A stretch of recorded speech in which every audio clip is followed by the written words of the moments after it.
Good afternoon, everyone.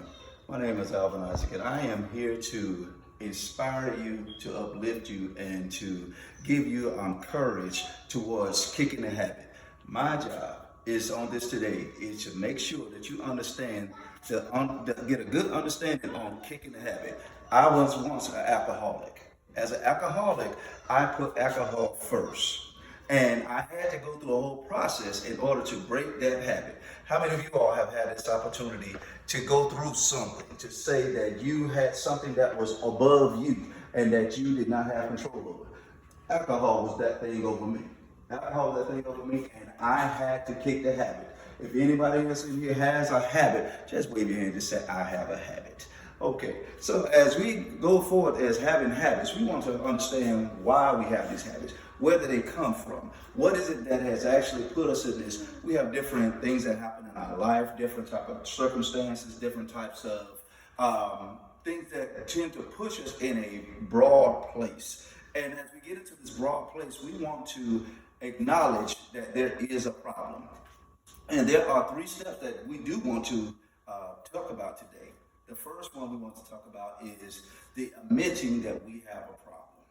If we admit we have a problem, there is a first chance that we have towards getting to a better place. If we admit that there is a problem, well, a lot of us will have problems and we carry these problems for a long period of time.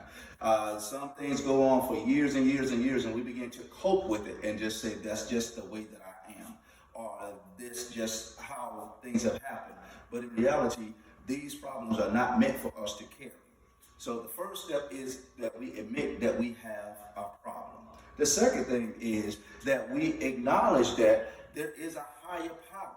This higher power is the only way that we can kick this habit. This higher power is the only way that we're going to be able to get free from this habit. Because if it was that easy, we would have already done that. But since we cannot kick that habit on our own, we have to acknowledge that there's a higher power.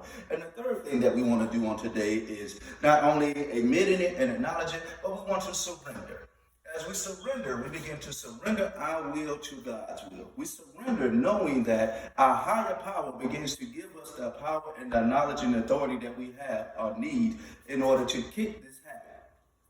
I had to go through this process before. I had to understand what it was that I was in. I had to understand I was in the fight of my life. And as I was in the fight of my life, I began to go over this word that is still resonated into my heart to this day. And it's called believe. Believe. And the word believe breaks down into this acronym. Because Emmanuel lives, I expect victory every time. Because Emmanuel lives, I expect victory every time. That is believe. And once I believed that I could be free from this, that's when I began to put in the work. I began to do the counseling. I began to read the stories. I began to speak to others. I began to get in the information that I needed in order to be freed from this. And that's how I was able to kick the habit. There are many solutions and many different places that you can go, that you can get all kind of help towards kicking your habits. Habits are more than just alcohol. Habits are more than drugs. Habits can be shopping addictions. They can be porn addictions. They can be all type of different addictions. Addictions are those things that separate you from what your normal status is. An addiction will be anything that's going to separate you and keep you from doing what it is that you're supposed to do. So in conclusion on today, I would just like to encourage you on this day. If you have an addiction, that you acknowledge it first, that you admit it, acknowledge it, and put it under submission of Christ. On today, we just want to say, I kick the habit.